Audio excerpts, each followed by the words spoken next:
So last year, back in November, I started my agency, which is a web agency doing websites as a service, where I would basically try to sell websites on a monthly subscription. So they rent the website from me, and I make a custom design and generally a nice design.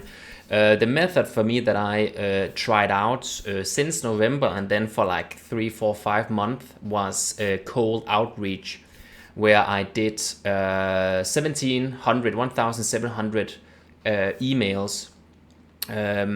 I'm not gonna implicate myself and saying exactly in which country that I did it or where I did it or from which email addresses, because in Europe with the new GDPR rules, there's like some really big fines if you actually do it. So if you're gonna do cold outreach in EU, you really have to be careful. So in this video, I'm just gonna walk you through exactly how I set up my cold outreach, the results, and then also sort of my final thoughts if this is worth it or not doing cold outreach. I did have success with it to some extent. However, right now I'm not doing cold outreach anymore, so that's just a small spoiler alert. I might split this video up into two if it's gonna be too long. We'll see about that.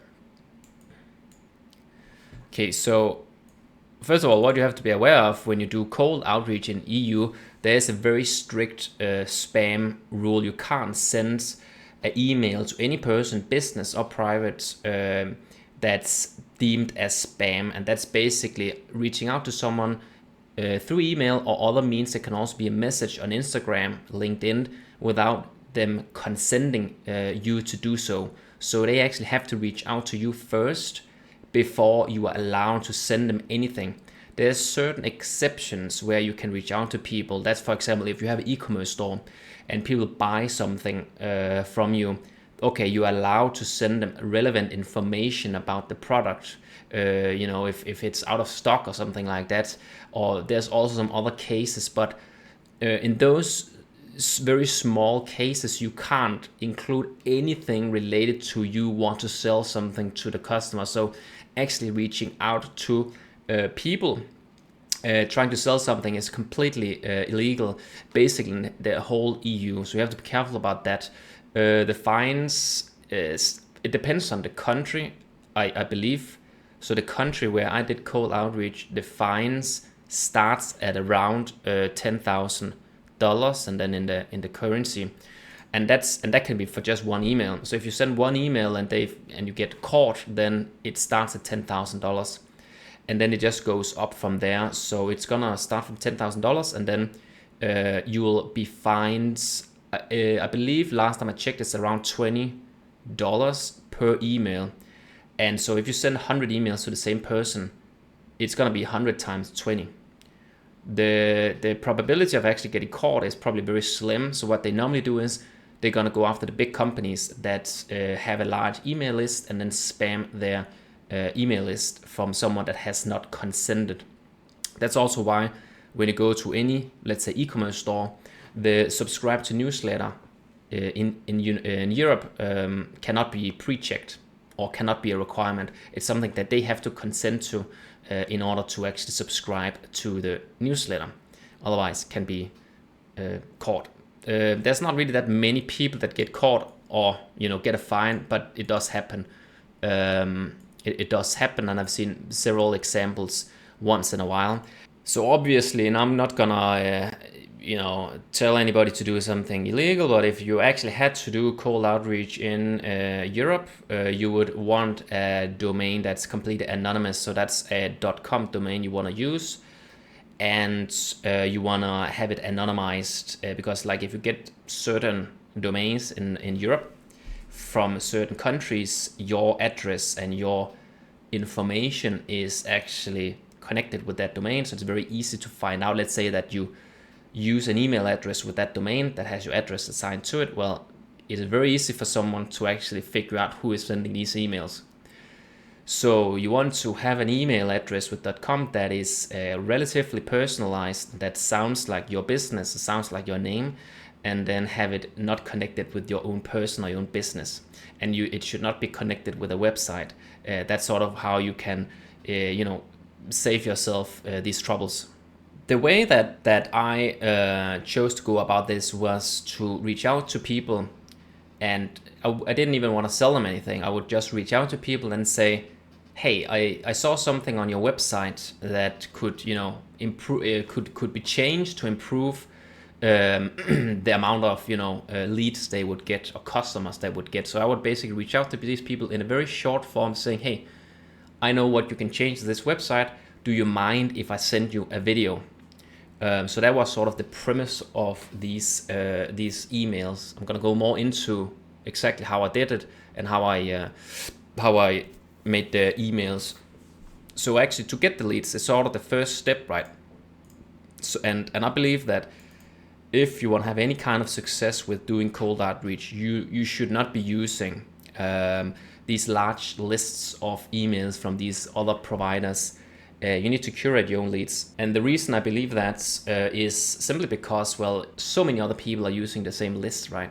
So the same people on these large lists, they get so many spam emails and they're tired of it. So that's right away, they can spot it and gonna delete it. Now you can try it out still, see if it works or not. I just chose to go a different direction with the way that I got my leads. So I use Google Maps. And that's also inspired from someone on YouTube. I think I can't remember the YouTuber, but anyway, I was inspired by Google Maps.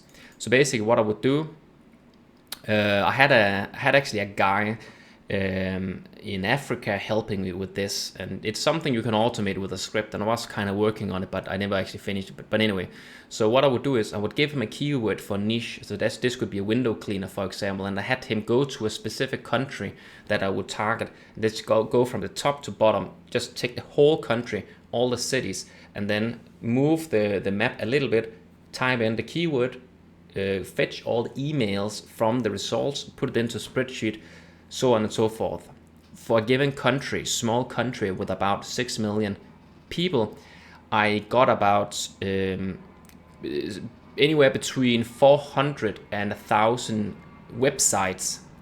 So keep in mind, this is websites that he's getting, right? Just the URL. So about between 300 and 1,000 websites for a given niche. So for example, I believe for window cleaner, I got like 600. For like carpenters, I got 1,000 and so on. Then I created a custom scraper that would basically go into the website, download all the content on the website. So this was only the front page. And then it would save it. And then I would have created another script using ChatGPT, the API, read all the content and then extract data. Data such as the name, if there was a name, because sometimes people, they would put their own personal name, the email, most importantly, because more often than not, they would actually put the email address in the footer of the website, and the city or area, and other sort of metrics. And that's important, right, to personalize the emails and make it more sort of relevant for the person, because the email should appear like you are sending this email to only one person and not 1,000 different people, right?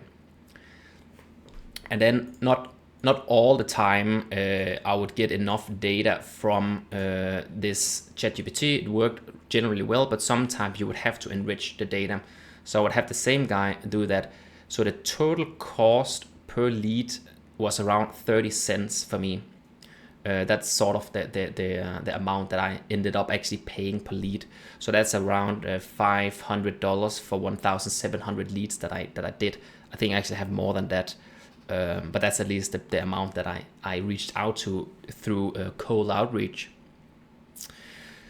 So in terms of the method that I use, so yeah, I want to sell a website, but I would not actually include that in email. So basically, I would just reach out to people on email saying, hey, I saw something on the website that I think you can improve. Do you mind if I send you a video? So the video I would do, if they say yes, and I'm going to show you the results later. So if they said yes to the video, basically what I would do is I would make a video similar to this and just go through the website, just scrolling through website and then give them some feedback. And typically I would give them feedback on how they can get more visitors onto the website, like typically through SEO, right? And then how can they get more of their existing visitors to contact them? So how they increase the conversion rate? So that's sort of the two areas. And typically, it would probably take me like 30 minutes at least to make the video and then cut it down. So that's kind of a problem of this method, because it took so long time to actually do that, right? Especially if you're going to do a lot of videos. So took me around 30 minutes, maybe more, to actually do a video. And then I would put it on YouTube as a hidden video and then send them that link. Later I switch over to do Loom and just do like a 2-minute video, but around that time I kind of stopped it, so I don't really have that many results doing shorter videos of just 2 minutes. But the long form videos around 10 minutes, that worked really well, and I can see in YouTube that some of the videos don't get any views, so they actually don't see it at all. But some videos they actually get a lot of views. They get like 4, 5, 6 views, so you can see that they come again and actually look through the video. So it does provide value for them, I believe. And a lot of people, they reached out to me and say, hey, this is really nice, really happy about it, and I believe it's something that they really could use. So it's about providing value, right, without asking for anything. And then what I would do is at the end of the video, so I would record like this, exactly like this. At the end of the video, I would basically say, hey, what I would like to offer you is a free redesign of your front page, so you can see how some of these things that I just talked about in the video can be implemented, right? So in the video, I would highlight sort of the issues, the things that can improve, and then at the end of the video, I would give them sort of a solution to the problems by creating a free design in Figma. So what I would do is I reached out to a web designer on Upwork, had a design made for about, I think, $200. So I basically just reused the same design, modified myself, changed the colors, changed the pictures, changed some stuff here and there, so it's truly unique, right? And that's basically the design that I would send to the people that eventually ended up saying yes to the design. So that was sort of the method that I used. And then the actual email copy was super simple. It was just 2 lines, basically just saying, hey, I saw something on the website that I believe can be changed so you can get more, leads, basically. Do you mind that I send you a video explaining? 100% free. And a lot of people, they say yes. So let me go back to let me show you the results of the campaign. All right, so the video is about 10 minutes long now, so I'm gonna cut it here and then upload another video with all the results from this cold outreach. So that should be uploaded already, so check that out as well. See ya.